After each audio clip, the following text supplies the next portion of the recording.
Democracia racial são ideias que foram muito influenciadas por Gilberto Freire na obra dele Casa Grande Senzala.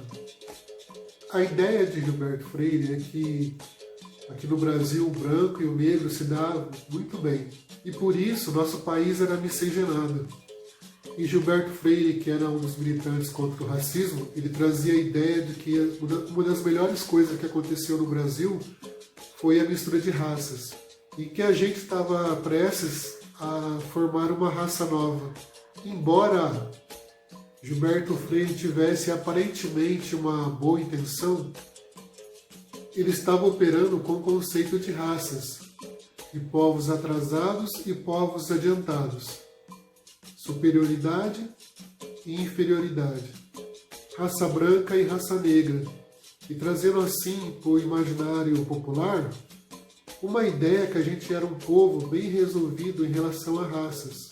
Esta ideia que no Brasil existia a suposta democracia racial foi um grande problema, pois o brasileiro achava que o racismo não era um grande problema aqui. E quando a gente acha que não tem um grande problema, a gente não tenta resolver. Enquanto nos outros países sabiam que existia o racismo. E o racismo estava lá, inclusive na lei. Então as lutas estavam mais adiantadas. O Brasil ficou tão conhecido como se aqui não tivesse racismo, como se brancos e negros se dessem muito bem, que o mundo todo acreditou que realmente aqui no Brasil existia a democracia racial. A Unesco, em 1950, lembrando que a Unesco é um órgão das Nações Unidas voltado à ciência, cultura, educação, resolve encomendar um estudo a respeito do racismo. A ideia da Unesco. O mundo depois da guerra. Lembrando que nós estávamos em 1950. A guerra tinha acabado e a ONU passou a entender que um dos grandes problemas da guerra foi o racismo. Então tivemos o processo do nazismo, exterminação de povos e muito mais.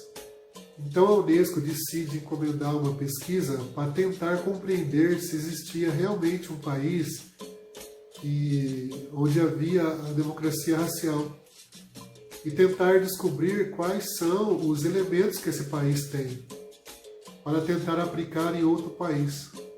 Ou seja, a ideia é que o Brasil representasse esse país, não racista, e que ele deveria ser modelo para todos os outros. Então a Unesco encomenda o estudo com dois grandes sociólogos entendidos do assunto, que foi com Florestan Fernandes e Roger Bastide.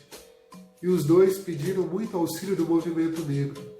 É um estudo amplo que já estava sendo investigado por esses dois pensadores e ainda contavam com ampla ajuda do movimento negro. Só que quando Florestan Fernandes começa seus estudos, ele chega a uma conclusão que a gente não esperava, que o Brasil é extremamente racista. Só que o racismo no Brasil é diferente daquele que existia nos Estados Unidos e na África. Porque lá o racismo é declarado e estava inclusive dentro da lei. Aqui no Brasil o racismo é velado, ninguém gosta de falar que é racista. Então foram fazer uma pesquisa e as pessoas sempre falavam que conhecia alguém racista. Conhecia alguém da família, que tinha algum amigo, alguém do serviço. Ou seja, meus amigos são racistas, meus familiares são racistas, meus vizinhos são racistas, mas eu não sou racista. No final das contas, chegaram à conclusão que ninguém era racista, mas todo mundo conhecia alguém que era racista. Então tinha alguma coisa de errado. Como aqui o racismo era velado e tinha essa ideia de democracia racial, e as pessoas não reconheciam o racismo, então não era feito nada para mudar a situação das pessoas negras. Aqui no Brasil, pós-escravidão, pouco se mudou, justamente porque nada foi feito.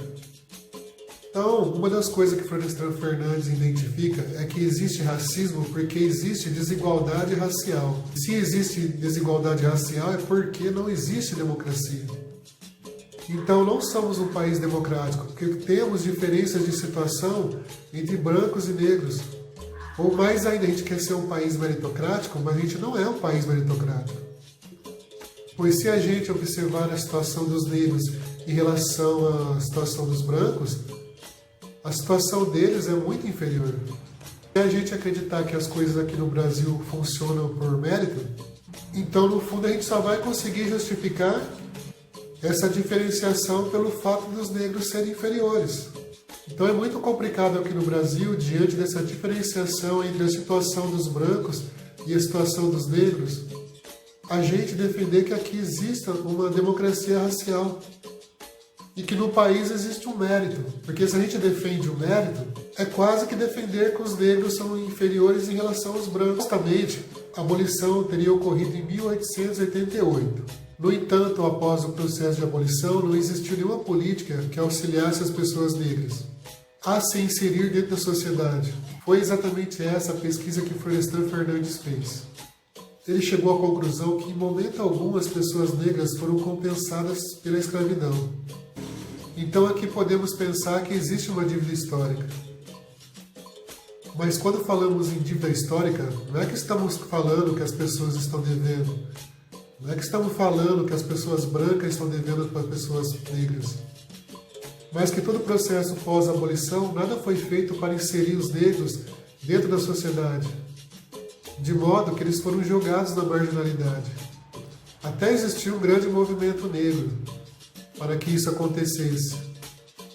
Um grande nome da liderança negra é André Rebouças. André Rebouças era um engenheiro muito bem articulado, muito amigo de Joaquim Nabuco, uma pessoa com fortes influências. Ele trouxe algumas sugestões, por exemplo, a reforma agrária, que seria uma maneira de compensar os negros e inseri-los dentro da sociedade após o processo de escravidão. Mas absolutamente nada disso foi feito. Então, o que aconteceu é que os negros foram cada vez mais jogados na marginalidade. Mas aconteceu um processo ao contrário, porque existiu um projeto de imigração, que era um projeto de branqueamento. Aí acabou a escravidão, as pessoas não tinham o que fazer, elas não conseguiam emprego, porque trouxeram os imigrantes para cá. E a ideia, a ideologia da época era que o negro representava o atraso e o branco representava o progresso. Então, quem iria contratar negros? A maior parte das pessoas preferiam contratar brancos. O regime assalariado era meio que para branco. A ideia não era pagar um salário para um negro que ontem era meu escravo. E cada vez mais essas pessoas foram jogadas na marginalidade. Não dá para desprezar esse fato histórico e achar que os arranjos sociais que nós temos hoje não tem nada a ver com o passado. Pois seria muita coincidência. E se a gente olhar os dados, vai ver que a situação dos negros em relação à situação dos brancos é muito inferior.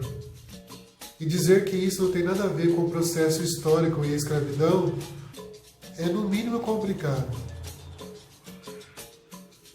Na época achavam que existia essa democracia racial. Nem hoje existe essa democracia racial. Aliás, ela está muito longe de acontecer.